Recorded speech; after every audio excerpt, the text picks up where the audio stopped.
Doit-on faire appel à un avocat lorsque l'on est victime d'un dommage corporel? Cette question est essentielle car le premier réflexe de la victime, ce n'est pas d'aller voir un avocat, alors même que ce premier choix peut dans certains cas s'avérer déterminant pour la suite de la procédure. Il y a deux raisons à cela. La première est liée à la perception que l'on a de son propre statut de victime. Quand on est victime et que la responsabilité de celui qui a causé le dommage est entièrement reconnue et non contestée, on ne s'imagine pas avoir besoin d'être défendu par un avocat. La deuxième est plutôt d'ordre légal. Les procédures amiables d'indemnisation, dans les accidents de la circulation mais aussi dans les accidents médicaux, parce qu'elles sont qualifiées justement d'amiables, n'orientent pas systématiquement les victimes vers un avocat. En général, on se tourne d'abord vers l'assureur ou vers une association de victimes. Alors ce n'est pas forcément une mauvaise démarche, dès lors qu'elle a été réfléchie et qu'elle repose sur une information objective, car il existe bien évidemment de nombreuses situations où le recours à un avocat n'est pas utile. C'est notamment le cas lorsque le droit à indemnisation a été reconnu à 100% et que l'évaluation du dommage ne pose pas de difficultés majeures. Il s'agit généralement des victimes qui ne présentent pas de séquelles importantes, qui conservent leur entière autonomie et pour lesquelles le dommage n'a entraîné aucune incidence professionnelle. Dans ces situations qui ne soulèvent aucune question, ni technique, ni médicale, ni juridique, le rôle de l'avocat spécialisé en dommages corporels reste très limité. Il n'y a donc pas d'utilité à le faire intervenir. En revanche, il existe d'autres situations où le recours à un avocat est essentiel.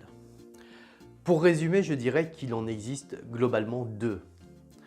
La première, c'est lorsqu'apparaît une difficulté sur le droit à indemnisation.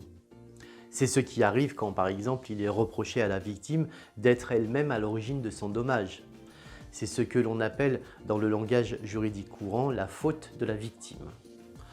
Par exemple, le piéton qui va traverser une chaussée de manière imprudente ou le motocycliste qui est victime d'un accident après avoir commis une infraction au code de la route.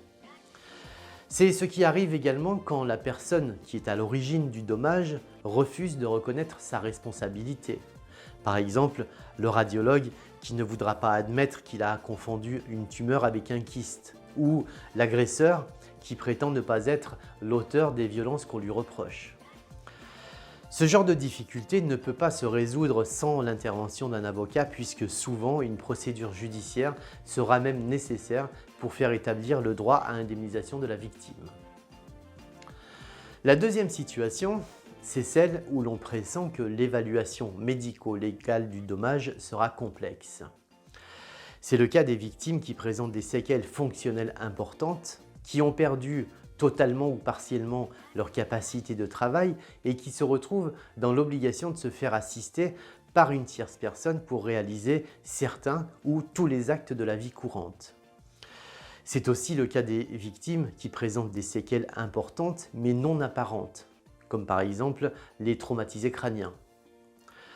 Nous aurons une série de plusieurs vidéos sur ce thème qui représente une difficulté majeure dans le domaine de l'évaluation du dommage corporel.